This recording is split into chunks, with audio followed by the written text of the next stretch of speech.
It's about 3 weeks to the rescheduled date for the general elections, and there are persistent discussions on a peaceful and credible process. This one, organized by the United States Embassy in Abuja, is focused on how the citizens can ensure a peaceful process. The U.S. ambassador to Nigeria said post-election attitude is vital to the overall success of the elections.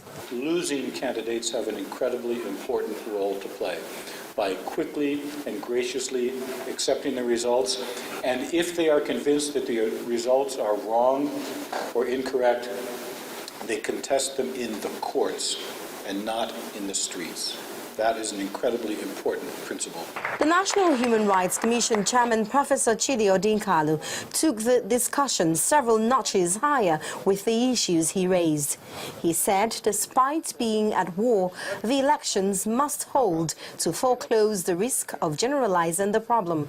He also said confining the soldiers to the barracks during elections is not an option if Nigerians are to be safe while voting. Anybody who is talking about getting a 6-month extension should forget it. Number one, if you do that, unite all Nigerians against you. Correct? Yes. Because Nigerians want these elections. Number two, if you do that, you generalize conflict.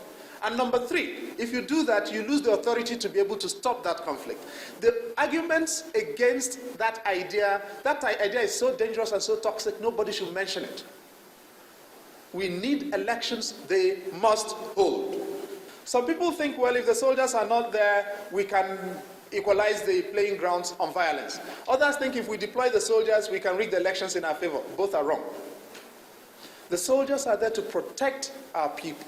They are not there to have anything to do with elections. Also raised by Professor Odinkalu was the need for the INEC to ensure further credibility by verifying all PVC collection that are up to 80% in any state. He called on politicians to stop the attempts to undermine the electoral body and, in effect, the elections, saying the INEC has a task to execute and ought to be allowed to do it. Omelogo Nadi, Channels Television News.